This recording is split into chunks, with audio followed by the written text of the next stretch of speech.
Today's show is sponsored by nobody. I mean, this podcast is nowhere near popular enough to have a sponsor. It's the first episode, for crying out loud. Well, I mean, I'm not crying out loud, but someone is probably, right? Anyway, gang, thank you for joining me on my very first episode of Several Stories High. Today's story is about something that has driven fear and terror into my heart since I had a heart, since I saved up and bought one like a few years ago, maybe 20 years ago.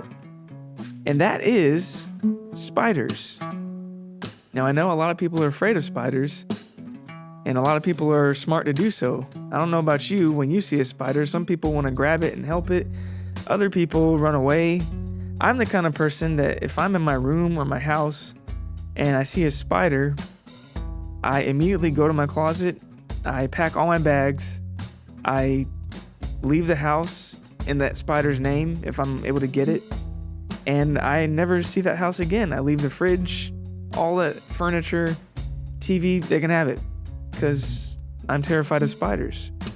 And today's story is entitled Spiders, Part 1. I know, original, right? You know, there's a urban legend or myth or whatever you want to call it. It's been floating around for several years.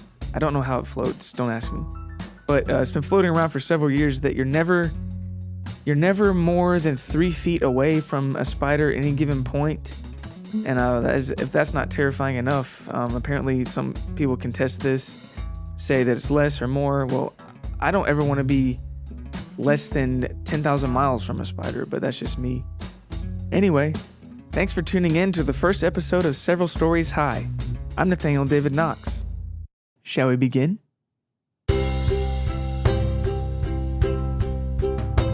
Welcome to Several Stories High, a narrative podcast featuring original stories from all corners of the spectrum.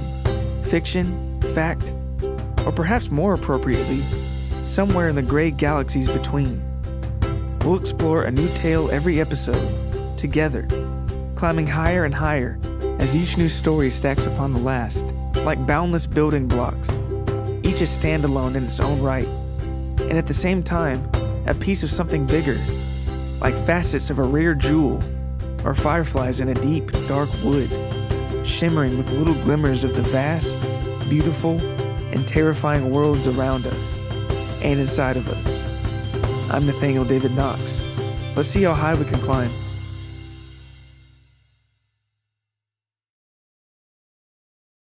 Spiders were plotting against Percy Tricklebank. Of this, he was certain.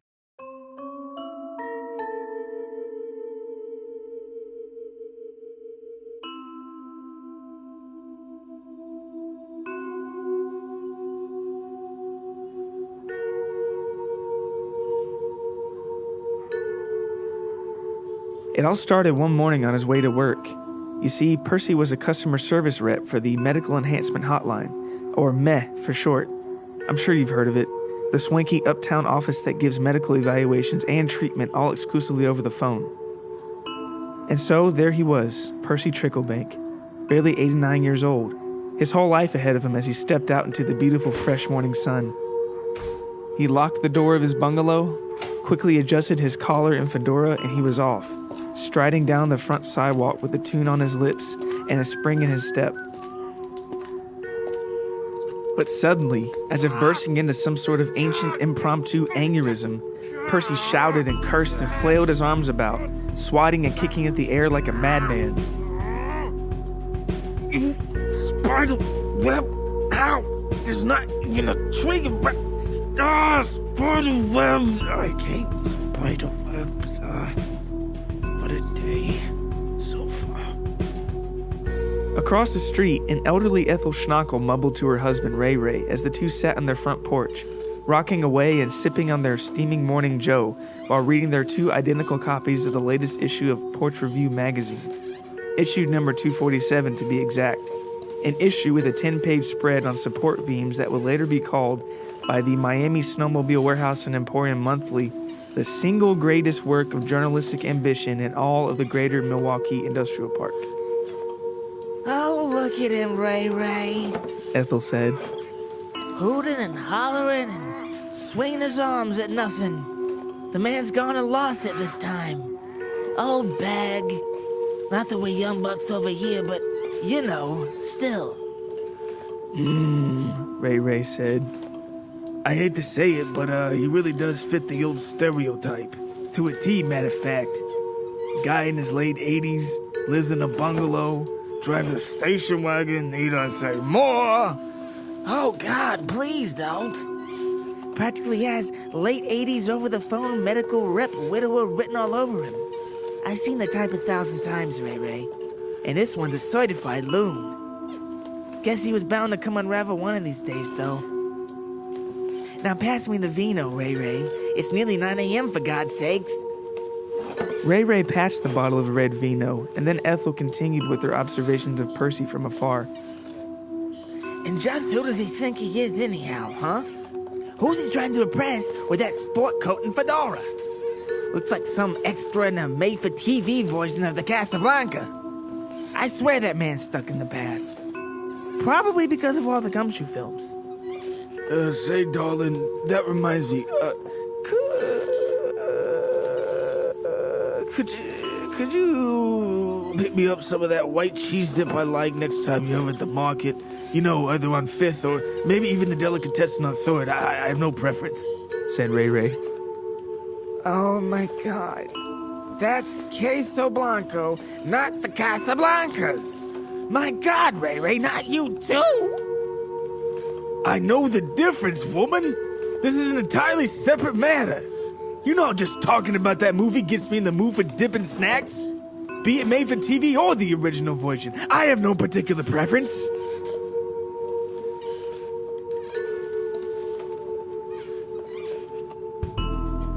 But back at the bungalow, Percy paid no mind to the unintelligible chatter from his neighbors across the street.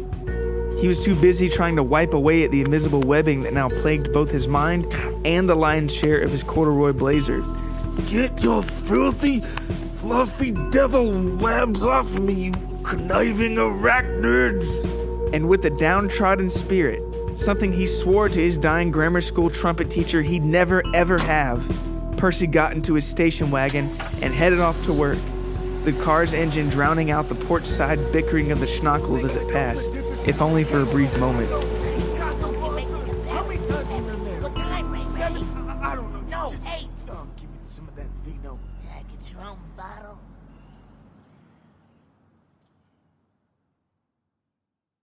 Three mornings later, Percy stepped out to a cool, overcast day. He smiled, still slightly buzzed from his enormous cup of coffee and cream. This morning's choice was 3 scoops of Rocky Road. He locked the door to his bungalow, straightened his collar and fedora, and then began his routine stroll down the front walkway. But just before that familiar tune emerged from his thin lips, and just before that spring sprung from his step, Oh, you've got to be kidding me. I'll kill you, you blasted spiders!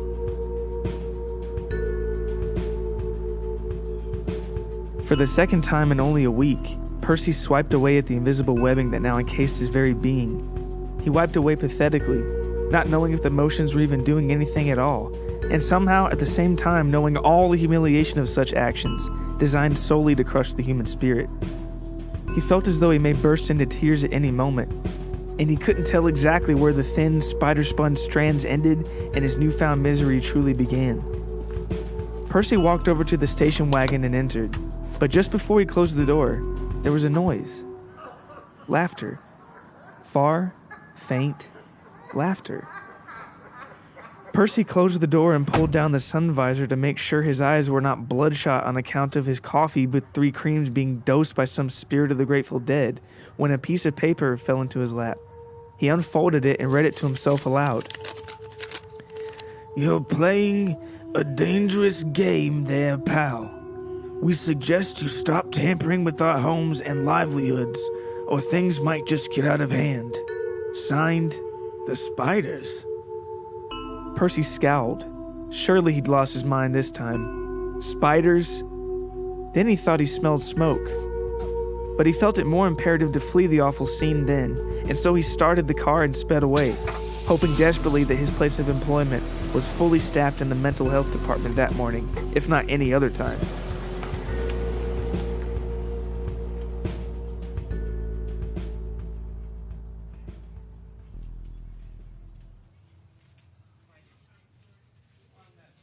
Once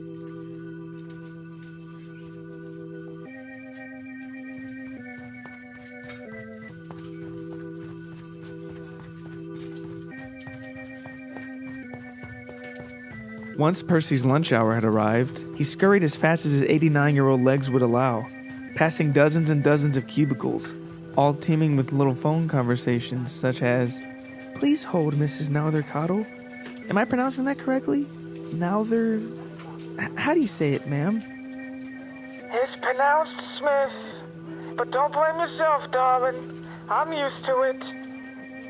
My apologies. Or other conversations that seemed to poison Percy's paranoid well of a mind like, "I can assure you, Mr. Idleman, we of Met offer the latest and greatest in medical consultation and treatment. You're in good hands here, sir," a headset-wearing woman said. All right. Idleman's voice replied through the phone. I don't know. I'm a hypochondriac.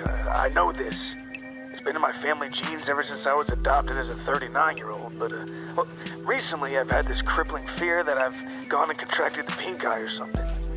I don't know. Maybe it's because of all those high school propaganda videos meant to scare the students, from years back. I'm sure you saw the one about the potential eye health risks of love at first sight. But anyway, I'm just so afraid I'll get the pink eye and go blind. I'm sure you've heard these ramblings a million times. I mean, I've got no symptom to speak of, and frankly, my eyes have never felt better. They're as white and clear and clean as a whistle, but still. Okay. Now don't worry, Mr. Idleman. I'm now going to engage you using our advanced proprietary medical method regarding your current health predicament. Do I have your permission to proceed? Yes. All right. Thank you, Mr. Idleman. Now here it goes. Please hurry.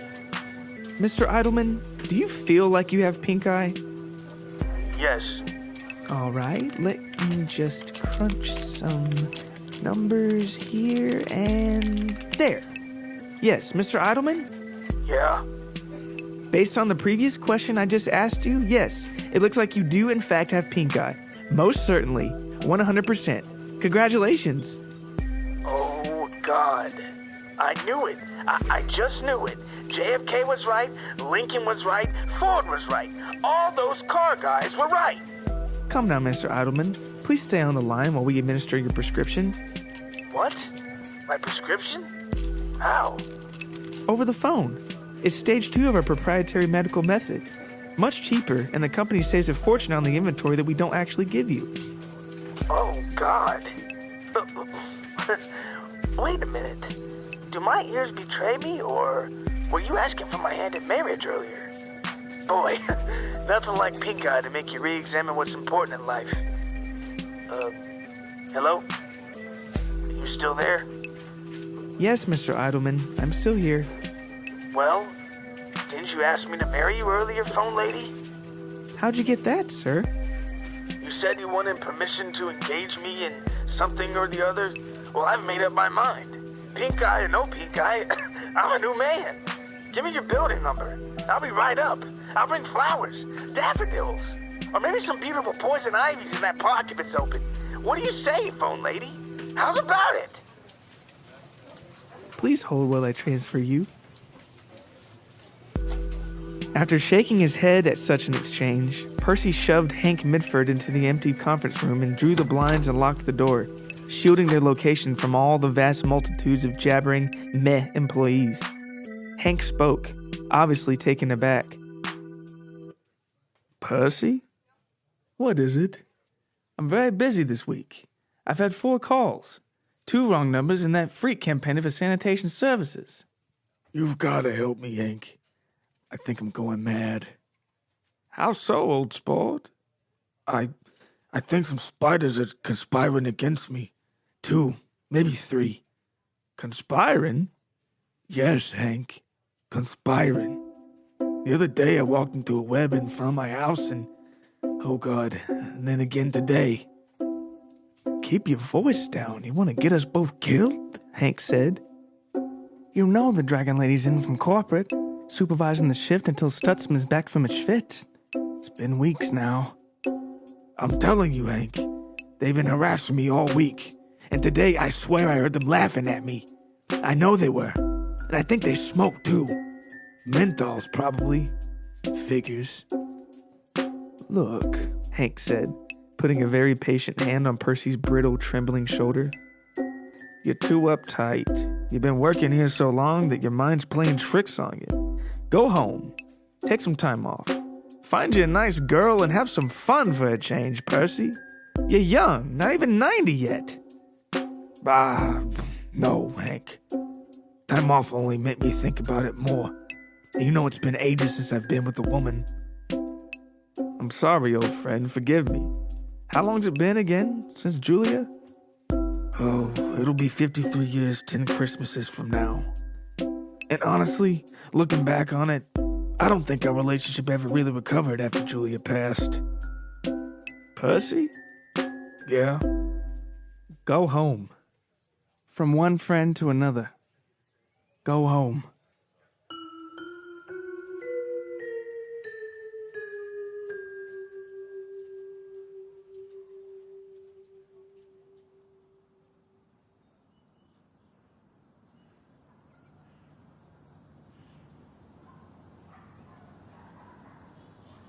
The following Tuesday, Percy emerged from his bungalow and skipped all the usual pleasantries, and he looked to be a madman doing it, coming unfurled by the yardfuls in the process. With his snowy white head of hair and a mere cardigan around his bare, hairy chest, Percy inched his way down the sidewalk, poking forth with the pool skimmer to clear any such webbing lying in wait between he and his station wagon. Percy did not have a pool. Easy does it. He jabbed all around. Easy does it. And he jabbed and jabbed and jabbed, and it looked as though he were home free. He bounced his head back and forth as he passed the last tree, a measly 3 strides from his car. But then he looked to the ground. Bewildered, Percy knelt down and examined the tiny objects. They were 2 Copperhead brand menthol cigarettes, smoked right down to the filter. And when he stood back up, No! How? My God, it's in my hair, you monsters! Get out! Oh my God! once inside the station wagon, Percy started the engine more downtrodden than any 89-year-old customer service rep ever thought imaginable of that tax bracket. He puffed when the paper fell from the sun visor again, and again he read the slip of paper to himself aloud. You think we were bluffing, old man. You want a war? Well, you got one, pal.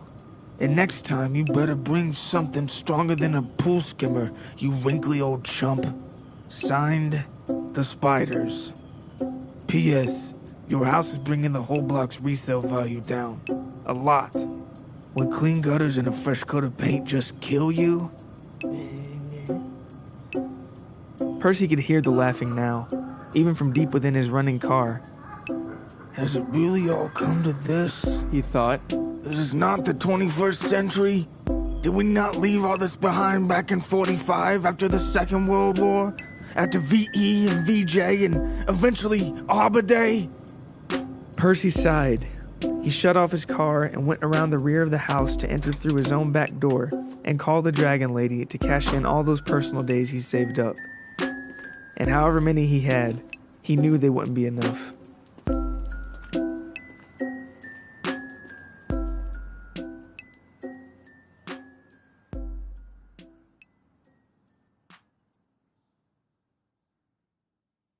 It had been 3 solid weeks since Percy had gone to work, and nothing indicated this more than his outlandishly disheveled appearance. He opened the door to his bungalow, which now boasted rolls and rolls of toilet paper strewn all over it, and there was rather shockingly cruel graffiti written all along the front. But Percy exited his home solely to get the paper at the end of the driveway, wearing nothing but swimming trunks and his corduroy blazer, and he now had no pool or pool skimmer. The shambles of a man called Percy Tricklebank walked down the front sidewalk like a barefoot zombie, a zombie with bushy white hair and a lollipop stuck to his back. And he merely dry wept as he walked through the inevitable spiderweb waiting for him, even despite the fact that he'd cut down every tree, bush, fence post, and weed on his property. But somehow, they still managed to build their web, and somehow Percy had still managed to walk through it. Now bearded with tangled web and despair, Percy grabbed the plastic-wrapped newspaper at the end of the driveway, and he started back for the house when a red pickup truck pulled up to the curb. "My God, Percy, is that you?" Percy turned around and answered Hank Midford via his red, baggy eyes. Afraid so, old friend. "Oh, Lord. This isn't still about those stupid spiders. Still? Come now, Percy, you can't be serious." It's true, Percy said. Tensions have reached an all-time high. Those eight-legged freaks have crushed my spirit, I tell you. Crushed. Death threats, graffiti, even the dog. My God, they kidnapped your dog? I'm sorry, Percy. I didn't even know you had a dog. I don't. They broke in and left one here. Now I've got to worry about those evil smoking arachnids and the three-legged collie you have to walk 3 to 5 times a day around my kitchen. Here, Hank said. I'm going to write down the number for an excellent therapist I dated a while back. Dr. Maxwell. She's excellent. Nothing like the folks at the quack factory we work at. And if she doesn't answer, then just try our website. Here, I'll write that down too. Hank? Percy said slowly. Yeah, Perce? The what site? I said the web... Oh, come now, Percy. You can't be serious. Leave, Hank. Just go.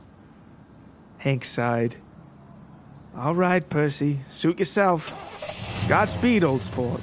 Do get better now. With a final somber head shake, Hank drove away.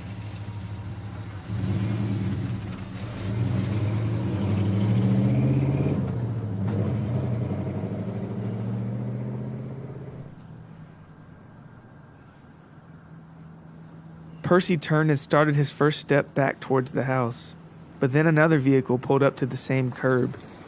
It was a shimmering black town car. Hank, I told you to go, Percy said. Just leave me be and stay out of it. But as Percy turned around to curse at his friend some more, he saw that Hank was nowhere to be found, and an unknown town car with dark windows was now right in front of him. Percy froze and said, Who are you? He inched forward with both anger and trepidation. I said, who are... Down rolled the window, letting out clouds of menthol cigarette smoke. A fat, hairy spider gripped the wheel with several hairy limbs. He was pointing a shiny revolver directly at Percy with the others. A second spider, just as fat and hairy as the driver, spoke from the passenger seat through the haze. Get in the car, old man. We saw what you just did. You destroyed the home of some very good friends of ours. Hard-working folk that didn't do anything to deserve such a disrespectful show of destruction. And my business associates here might have thought it was funny. But I didn't. This madness has gone on for long enough.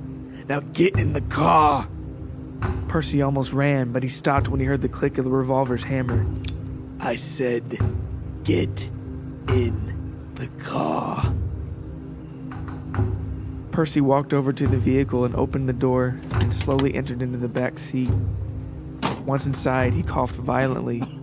A third spider was sitting in the back seat with him. He too had an aimed pistol poised. What do you want?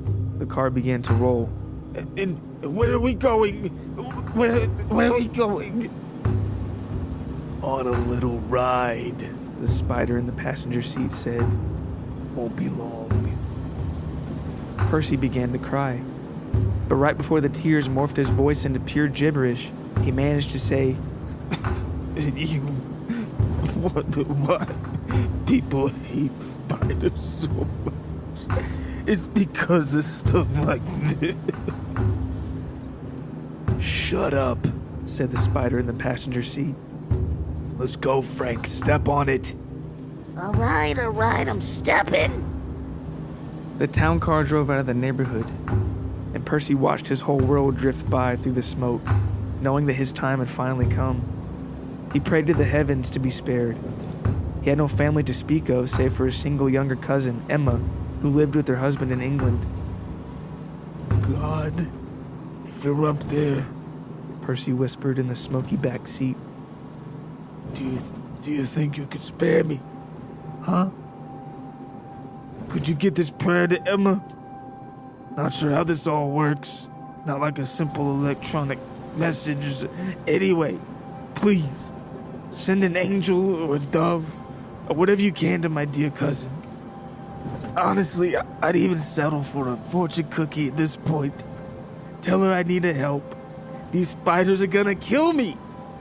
And also, if I don't make it out alive, please allow my home to be burned to the ground. There are several websites I'm not so proud of visiting. Hey, Yelled the spider next to Percy. what are you mumbling about, you mumbling, stuttering mookia? Shut it! Percy nodded and closed his eyes as the arachnid-filled town car sped down the turnpike towards an almost certain fate. Almost. But that's the thing about almost. It teeters, hovering mid-air between the impossible and just maybe, like a trapeze artist in perpetual limbo. And as the black town car sped down the turnpike, a husband and wife were almost done with their meal at a Chinese restaurant in a sleepy British suburb over 4,000 miles away. Well, I suppose we'll be off now, Said the husband. Are you quite through, love? I think so. Good lo mein this time. You think? Darling, I'd rather not say, but I do believe it's time to go. But as her husband rose from the table, a rush of unction swept over her, a feeling of urgency so powerful that she did what her gut told her to before the next blink. A fortune cookie? Said the husband. In all of our days, I've never seen you take one of those silly things. They're only silly if they don't come true. She cracked it open and her face froze. Emma? What is it, love? She handed her husband Nigel the tiny sliver of paper, and he read it. And his jaw soon dropped too at the 10 tiny words. Emma, it's your cousin Percy. I've been kidnapped. Help. Nigel, darling, Emma said, bolting up from the table, now too determined and jolted to be confused. Yes, dear. We have to find Percy. I know it deep in my gut something's wrong. If this is real or fake, I don't know, but we've got to find him. I don't have a good feeling about this. You sure it wasn't just a lo mein? I thought it was a bit hard, if you ask me. I'm serious. We need to get on the next plane to the States. Yes, I suppose we will. You are his only cousin, after all, and I'm very proud of the way that you comforted him after Julia passed. I don't think they ever quite recovered after she died. They never acted the same around one another. And I should certainly know better than to question your intuition by this point. All right, love, we'll go. Next flight. Though I'm not looking forward to that. It could take several podcast episodes to cross the pond. Nigel? I mean, it could take several hours to cross that pond. I'm not looking forward to that. But I shall suck it up. For you, my love. And for Percy. And for the frequent flyer miles. And a very, very distant third. Very funny, Nigel, but the clock's ticking. We don't have a moment to lose. Let's go, Emma said. They left the restaurant in a flash, rushing home to pack before heading to the airport to board the next plane to the States.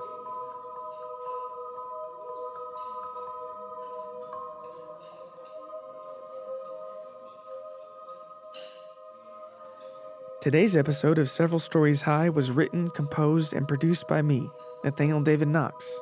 Thank you for listening. We'll continue with part 2 of our story entitled Spiders in a future episode very soon, because, as Nigel himself said to Emma, it could take several podcast episodes to cross that pond, and as someone who's taken that trip personally, I can certainly vouch for him and say, "Dat a whole lot of water."